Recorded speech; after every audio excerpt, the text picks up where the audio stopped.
Boa noite. A paz seja convosco.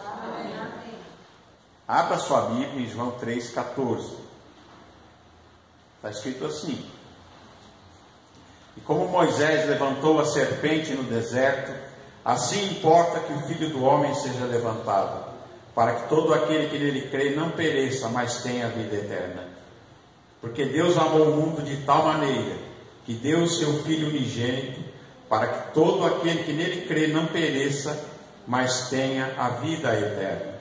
Porque Deus enviou o seu Filho ao mundo não para que condenasse o mundo, mas para que o mundo fosse salvo por ele. Quem crê nele não é condenado, mas quem não crê já está condenado, porquanto não crê no nome do unigênito Filho de Deus. E a condenação é esta, que a luz veio ao mundo, e os homens amaram mais as trevas do que a luz, porque as suas obras eram más. Porque todo aquele que faz o mal aborrece a luz e não vem para a luz, para que as suas obras não sejam reprovadas. Mas quem pratica a verdade vem para a luz, a fim de que suas obras sejam manifestas, porque são feitas em Deus. Amém. Graças a Deus. Senhor, fala conosco, te pedimos em nome de Jesus. Irmãos, a mensagem do Evangelho que Jesus nos mandou pregar é uma mensagem de salvação. A palavra de Deus, a Bíblia, ela tem muita coisa, muitos assuntos, né? Você pode aprender muita coisa com a palavra de Deus. Agora, a mensagem central e principal de tudo é a salvação da nossa alma. Não é verdade? Nós podemos aprender de tudo na palavra de Deus: a viver bem em família, a organizar bem as nossas coisas. Tudo é possível aprender na palavra de Deus. Como viver marido e a mulher, como viver, tratar os filhos, como os filhos tratarem os pais. Tudo tem instrução na Bíblia. Mas a mensagem principal e a mensagem mais importante é aquela mensagem da salvação, da vida eterna e da obra que Jesus veio fazer aqui. A palavra de Deus diz que no princípio era o Verbo estava com Deus e o Verbo era Deus.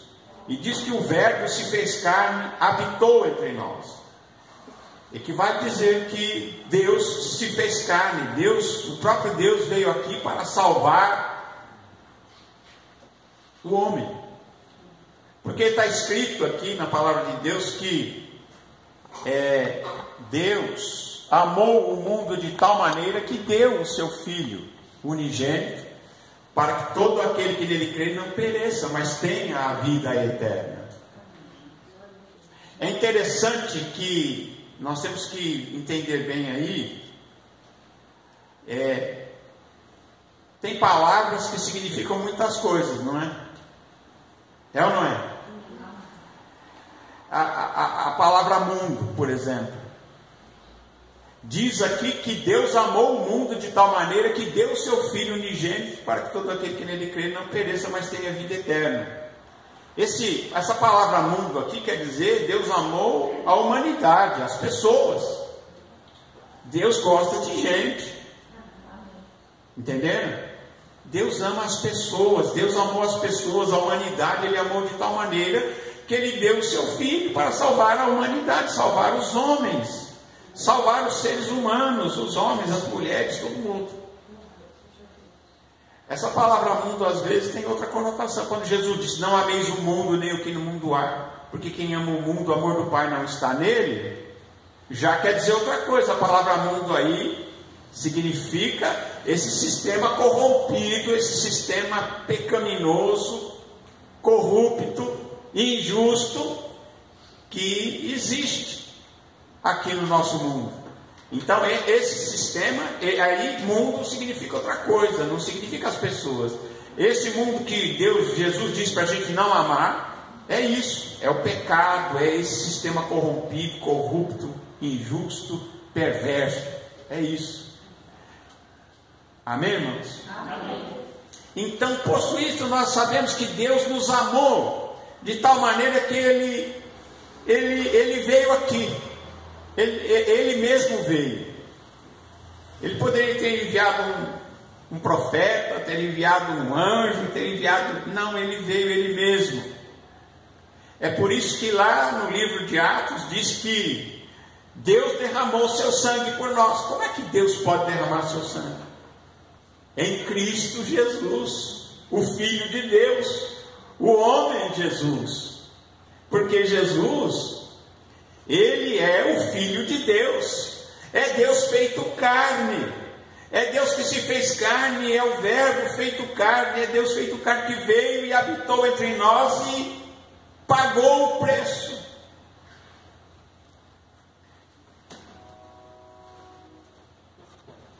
Não tinha ninguém que podia fazer isso por nós, somente Deus. Pela sua misericórdia, pelo seu amor, em Cristo, em Jesus, Deus, Ele nos libertou dos nossos pecados, Ele nos livrou dos nossos pecados, porque todos nós, a Bíblia diz, em Romanos 3:23, que todos pecaram e destituídos estão da glória de Deus. Todos pecaram. E é certo que o pecado não entra no céu.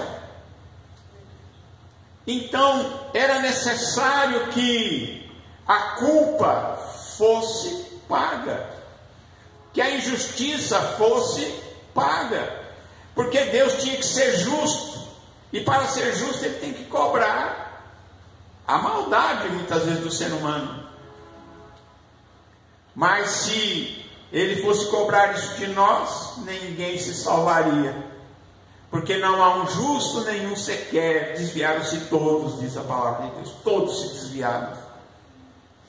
Mas agora diz aqui a palavra de Deus, que Jesus veio, e Jesus, o Filho de Deus, homem,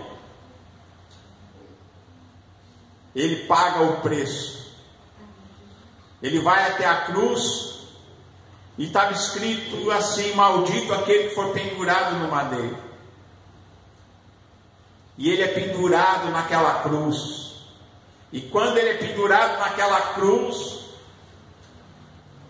Ele leva sobre si a maldição que estava sobre nós. É por isso que aquele que recebe a Jesus como Senhor e Salvador não tem que estar preocupado com essa história de maldição hereditária. Isso é uma heresia. Maldição hereditária, tem que ir lá quebrar a maldição hereditária do avô, do bisavô, do tataravô. Amém?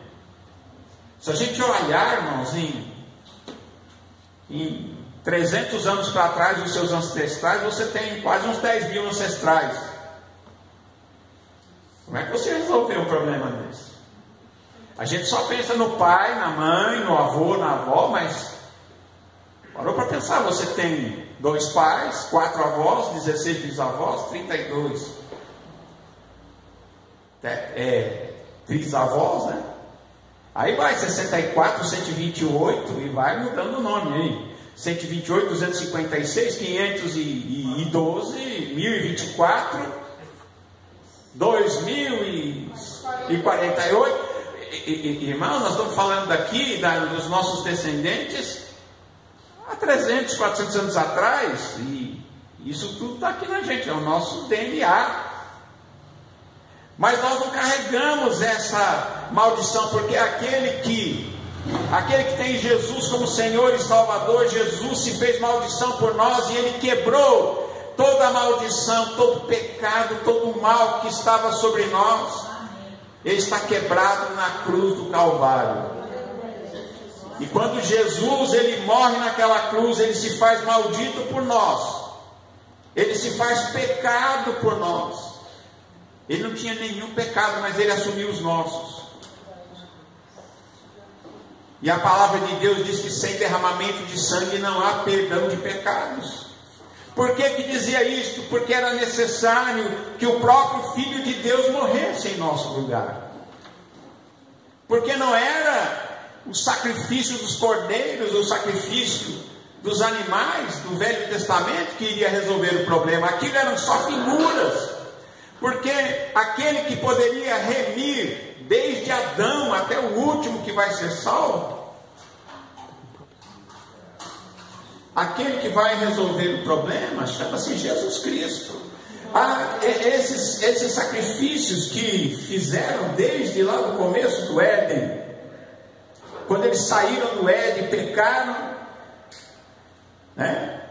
Eles começaram a sacrificar cordeiros, mas isso não resolvia o problema, mas apontava, era como que uma figura mostrando que o Filho de Deus pagaria o preço por todos, até por Adão e Eva, até pelos primeiros, até pelos antediluvianos que viveram antes do dilúvio.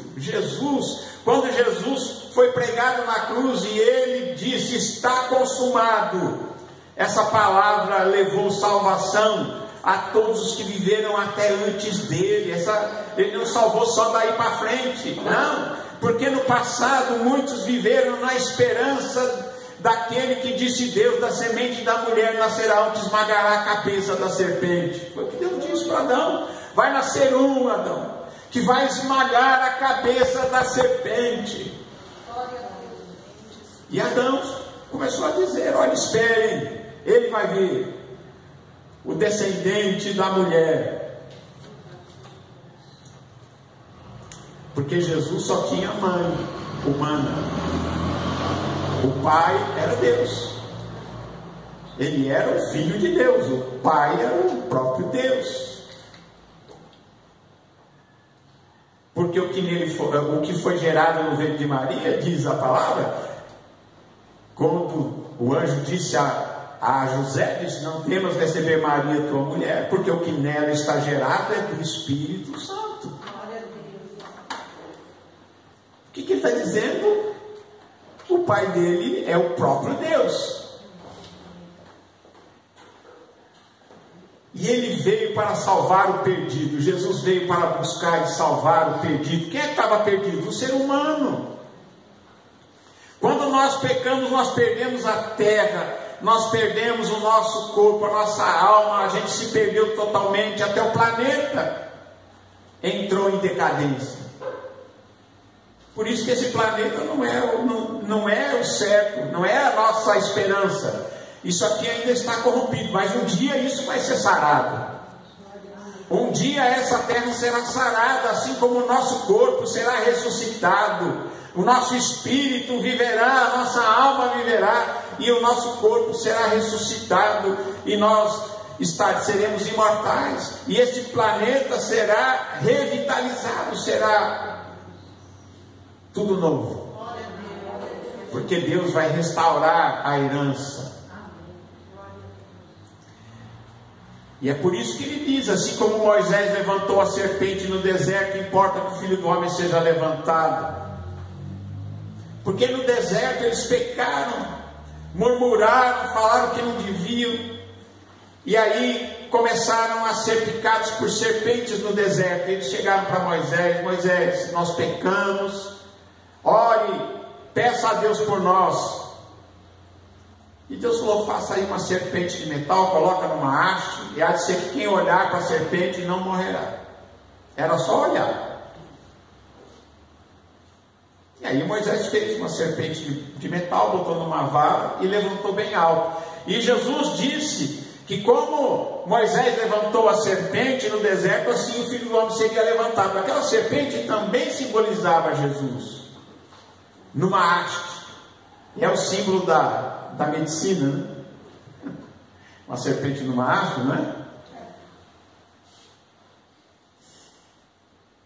Porque Jesus é o remédio para a nossa vida. Jesus é o médico dos médicos, é Ele que veio curar a nossa alma, você precisa de cura, você precisa ser perdoado dos seus pecados, e você pode fazer isso através de Jesus, crendo em Jesus Cristo como teu Senhor e Salvador. Quando você entregar o seu coração, você pode fazer isso aí na sua casa, você pode fazer uma oração e dizer: Jesus, eu creio que o Senhor é o Filho de Deus, que morreu em meu lugar, eu creio e eu te recebo como meu Senhor e meu Salvador.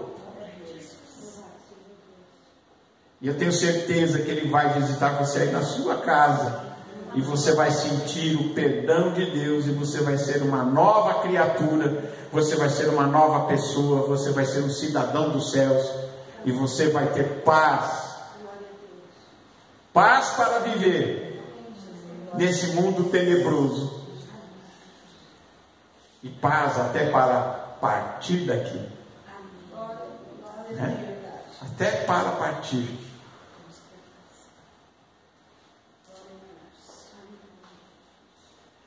E Jesus disse para que todo aquele que nele crê, todos aqueles que creem em Jesus como Filho de Deus, como o Salvador, o Senhor, aquele que pode resolver o seu problema, todo aquele que nele crê não vai morrer, não vai perecer, mas terá a vida eterna. É certo, e a palavra de Deus diz que a salvação é eterna e a perdição também é eterna. Existem dois caminhos. A Bíblia diz, e Jesus contou uma história, ele falou de dois caminhos: um caminho largo, espaçoso, com uma porta larga, espaçosa, que conduz à perdição. E Jesus diz: muitos entram no caminho da perdição. E ele diz: por ser apertada a porta, estreito o caminho que leva à vida eterna, são menos que entram por aí. Mas graças a Deus que muitos têm entrado. Muitos têm entrado por essa porta estreita. E sabe quem é a porta estreita? A porta estreita é Jesus. Jesus disse: eu sou a porta. Quem entrar por mim salvar-se-á. Jesus é o caminho estreito. Eu sou o caminho, a verdade e a vida. Quando você caminha, você entra por este caminho que é Jesus, e você crê, e você entrega a sua vida totalmente a Ele, você passa a ser uma nova criatura. Ele perdoa os seus pecados, te dá um novo começo, e você pode ser um cidadão, uma cidadã dos céus. Amém? Essa é a mensagem do Evangelho. Amém? A vida é eterna e ela está em Jesus.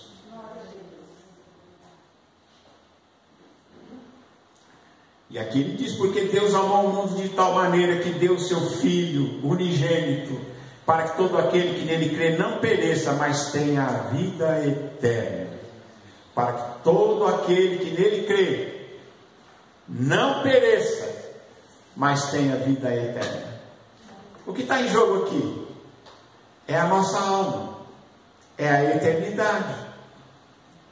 É ou não é?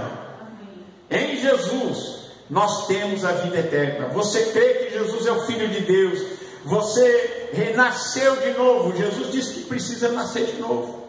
A gente não pode continuar sendo o velho homem, a velha mulher, fazendo tudo que a gente fazia antes, porque antes a gente seguia no rumo, sem freio, sem direção. Mas quando nós conhecemos a Cristo, nós nascemos de novo, somos uma nova pessoa e vivemos de uma outra maneira. Ele diz: quem pratica a verdade, quem crê em mim, anda na luz. Anda na luz. Por quê? Vem para a luz para que as suas obras podem aparecer. Mas quem não vem para a luz é porque quer ficar escondido. Ele não quer que as suas obras sejam reprovadas. Mas quem pratica a verdade vem para a luz, para que as suas obras apareçam, porque elas são feitas em Deus. Tem muita coisa em jogo. É a eternidade. E a gente não pode deixar isso para a última hora. Não é verdade? Na Bíblia tem lá um ladrão que na última hora disse para Jesus: mestre, lembra-te de mim quando entrares no teu reino. E Jesus disse para ele: ainda hoje estarás comigo no paraíso. Mas só tem um. Talvez só tenha um para que ninguém se desespere, mas também só tem um para que ninguém deixe para essa hora, porque tem gente que às vezes não tem essa hora. Tem gente que vai para o outro lado assim, não vai, porque pensa que está vivo, nem sabe que morreu. É ou não é? Tem gente que está vivo, de repente nem acorda, vai dormir e morre dormindo, nem acorda. E tem gente que parte muito rapidamente, não dá tempo nem de dizer Jesus, não dá para falar nem Jesus, não dá para chamar. Então, é por isso que a gente tem que saber o seguinte: vale a pena buscar a Deus, buscar a Jesus e ter nele a nossa confiança, sabendo que Ele nos dá a vida eterna. Amém? Amém. Jesus dá a vida eterna para você. Mas o resto é o resto. Para pensar. O resto é só o resto.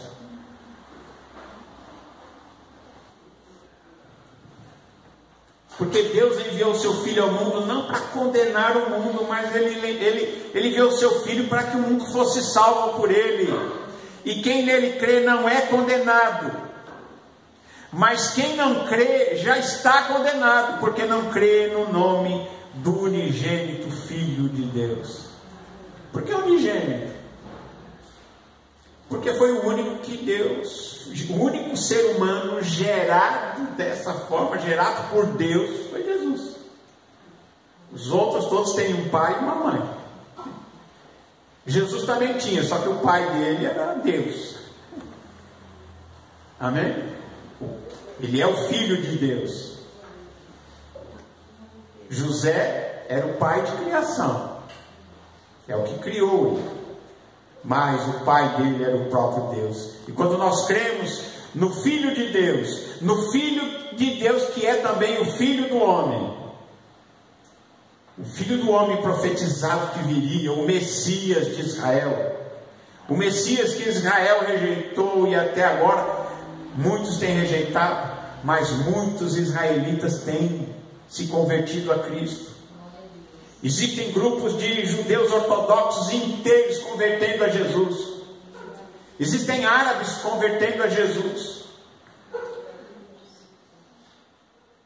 Eu sei de alguém que converteu a Jesus lendo o Alcorão. Você fala assim: meu Deus, como é que faz isso? Porque ela leu lá no Sutra Média que Jesus, o filho de Maria, curava enfermos, ressuscitava mortos e vai voltar. Eu falei: então é maior que Maomé.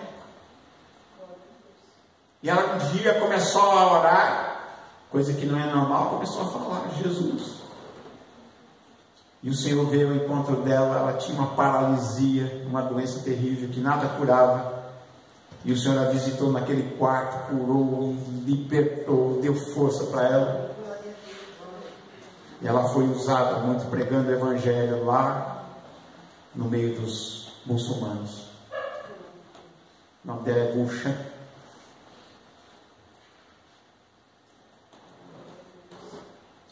Irmãos, Deus está salvando gente em lugar que você não acredita. Tem gente mais improvável que você pensa: como é que a mensagem vai chegar lá? Chega. Ele ouve às vezes um pedaço de uma mensagem, ouve falar que Jesus é o Filho de Deus, às vezes um fragmento de mensagem. Tem gente com um pedacinho de uma mensagem do Evangelho e ele se converte. Agora tem gente que ouve todo dia e não se converte.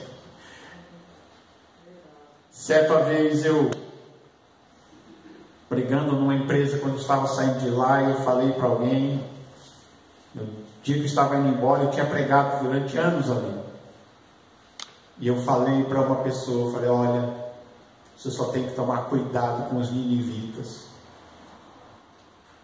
Por quê? Eu falei: porque os ninivitas se converteram numa pregação de Jonas. E o Jonas não queria nem que eles se convertessem. Jonas queria que eles se perdessem, que eles morressem. Porque o povo de Nínive era inimigo do povo de Israel. Então Jonas pregou uma mensagem xoxa, não queria que ninguém se convertesse, ele pregou para desencargo de consciência, mas o povo se converteu, o povo de Nínive se converteu a Deus, pediu perdão, se cobriu de saco e cinza, fez o jejum geral, até os animais não comeram nem beberam. E Deus teve misericórdia deles. Então diz: os ninivitas se levantarão no juízo e condenarão essa geração, porque os ninivitas ouviram uma mensagem tão pequena e se converteram. E muitos que ouvem muitas vezes muito evangelho não se convertem. Então eu disse para eles: eu preguei tanto para vocês, se vocês não se converterem, cuidado com os ninivitas, porque eles se levantarão no juízo e vão acusar essa geração que recebeu muito, porque eles receberam muito pouco e se converteram. Amém? Quem crê em Jesus não é condenado, mas quem não crê já está condenado, porque não crê no nome do unigênito Filho de Deus. E diz que a condenação é essa, que as pessoas amaram mais a escuridão, mais as trevas que a luz. Há um perigo nisso, daqueles que amam mais as trevas do que a luz, porque as suas obras são más, não é? A gente tem que amar a luz, amar o que é bom, amar a justiça, a luz, a verdade, porque a nossa vida aqui é muito breve, e o certo é que nós um dia não estaremos mais aqui, mas o dia que nós não estivermos mais aqui, quem tem Jesus tem vida eterna, tem salvação, tem eternidade. Louvado seja Deus. Jesus disse: eu sou o caminho, a verdade e a vida. Ninguém vem ao Pai a não ser por mim. Amém? Então que você possa assim pensar nisso. Se você ainda não recebeu a Jesus como Senhor e Salvador, faça isso agora. Ore agora mesmo. Diga assim: Senhor Jesus, entra na minha vida, perdoa os meus pecados, escreve meu nome no livro da vida. Eu preciso do Senhor, eu preciso que o Senhor venha agora, me limpe, me lave de todo mal, de todo pecado, e me faça uma nova criatura, para que eu possa nascer de novo. Vem morar no meu coração agora mesmo. Amém. Eu tenho certeza que se você fizer essa oração, se você pedir a Jesus e você confessar que Jesus é o Filho de Deus, Ele é o Senhor, e você sabe que Ele é o Senhor e é o Salvador, Ele virá e te salvará, e você terá a vida eterna em Cristo Jesus. Que Deus abençoe você e sua família, em nome de Jesus. Amém.